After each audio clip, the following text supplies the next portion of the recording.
think it's possible to control someone's attention? Even more than that, what about predicting human behavior?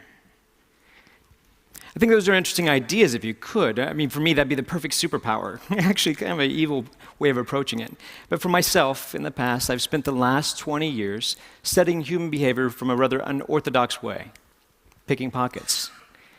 When we think of misdirection, we think of something as looking off to the side, when actually it's often the things that are right in front of us that are the hardest things to see, the things that you look at every day that you're blinded to. For example, how many of you still have your cell phones on you right now? Great. Double check, make sure you still have them on you. I was doing some shopping beforehand. Now, you've looked at them probably a few times today, but I'm going to ask you a question about them. Without looking at your cell phone directly yet, can you remember the icon in the bottom right corner?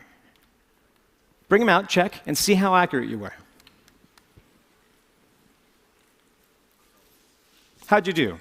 Show of hands, did we get it?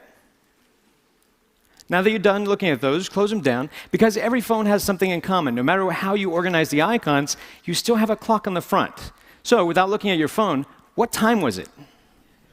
You just looked at your clock, right? It's an interesting idea. Now I'll ask you to take that a step further with a game of trust. Close your eyes. I realize I'm asking you to do that while you just heard there's a pickpocket in the room, but close your eyes. Now, you've been watching me for about 30 seconds. With your eyes closed, what am I wearing? Make your best guess.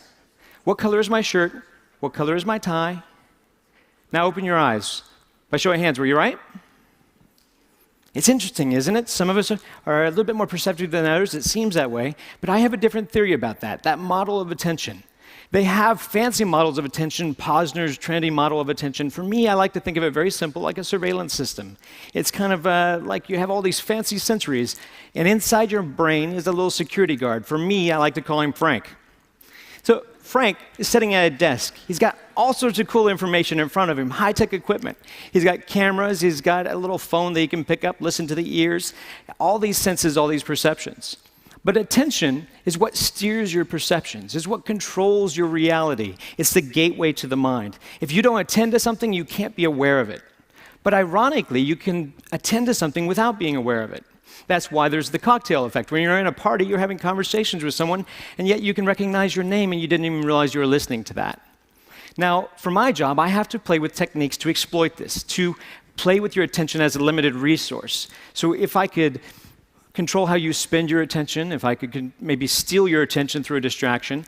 Now, instead of doing it like misdirection and throwing off to the side, instead what I choose to focus on is Frank, to be able to play with the Frank inside your head, your little security guard, and get you, instead of focusing on your external senses, just to go internal for a second.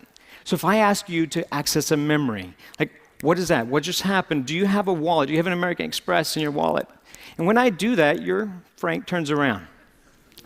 He accesses the file. He has to rewind the tape. And what's interesting is he can't rewind the tape at the same time that he's trying to process new data.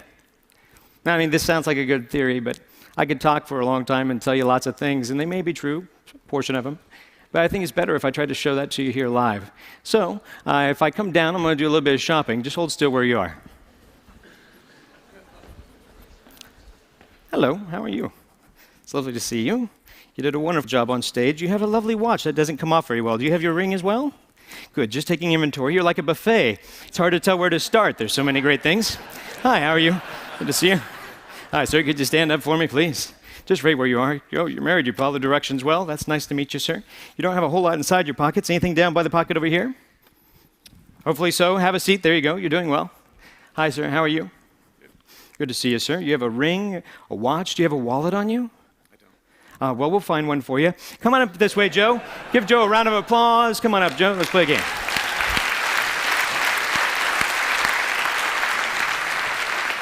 Pardon me. Don't think that I need this clicker anymore. You can have that. Thank you very much. Appreciate that. Come on up to the stage, Joe. Let's play a little game. Now, do you have anything in your front pockets? Money. All right, let's try that. Can you stand right over this way for me? Turn around and let's see. If I give you something that belongs to me, this is just something, a half poker chip. Hold out your hand for me. Watch it kind of close. Now, this is a task for you to focus on.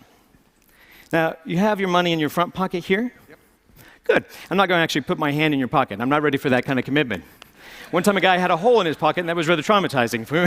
I was looking for his wallet, and he gave me his phone number. It was a big miscommunication. So let's do this simply. Squeeze your hand. Squeeze it tight. Do you feel the poker chip in your hand? I do. Would you be surprised if I could take it out of your hand? Say yes? Very. Good. Open your hand. Thank you very much. I'll cheat if you give me a chance. Make it harder for me. Just use your hand. Grab my wrist, but squeeze. Squeeze firm. Did you see it go? No. No, it's not here. Open your hand. See, while we're focused on the hand, it's sitting on your shoulder right now. Go ahead and take it off. Now, let's try that again. Hold your hand out flat. Open it up all the way. Put your hand up a little bit higher, but watch it close there, Joe. See, if I did it slowly, it'd be back on your shoulder. Joe, we're going to keep doing this till you catch it. You're going to get it eventually. I have faith in you. Squeeze firm. Squeeze. You're human. You're not slow. It's back on your shoulder.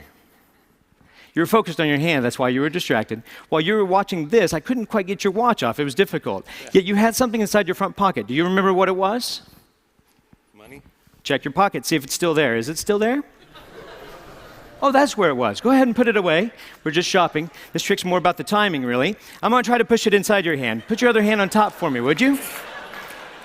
It's amazingly obvious now, isn't it? It looks a lot like the watch I was wearing, doesn't it? That's pretty good. That's pretty good. Oh, thanks. But it's only a start. Let's try it again a little bit differently. Hold your hands together. Put your other hand on top. Now, if you're watching this little token, this obviously has become a little target. It's like a red herring. If we watch this kind of close, it looks like it goes away. It's not back on your shoulder. It falls out of the air, lands right back in the hand. Did you see it go? It's funny. Got a little guy, he's union. He works up there all day. If I did it slowly, if it goes straight away, it lands down by your pocket. I believe, is it in this pocket, sir? No, don't reach in your pocket. That's a different show. Sorry, that's rather strange. They have shots for that. Can I show them what that is? That's rather bizarre. Is this yours, sir? Yes. I have no idea how that works. We'll just send that over there. That's great. I need help with this one. Step over this way for me. Now, don't run away. You had something down by your pants pocket. I was checking mine. I couldn't find everything. But I noticed you had something here. Feel the outside of your pocket for a moment. Down here, I noticed this. Is this something of yours, sir? Is this? I had no idea. That's a shrimp. Yeah, saving it for later. You've entertained all these people in a wonderful way. Better than you know. So we'd love to give you this lovely watch as a gift. Hopefully it matches his taste. But also we have a couple of other things. A little bit of cash. And then we have a few other things. These all belong to you, along with a big round of applause from all your friends. Joe, thank you very much.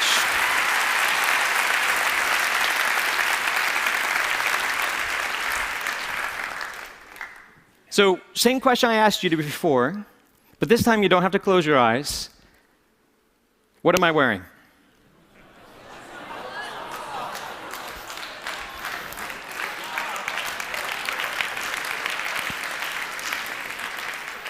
Attention is a powerful thing. Like I said, it shapes your reality.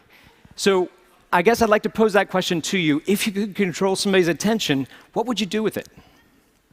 Thank you.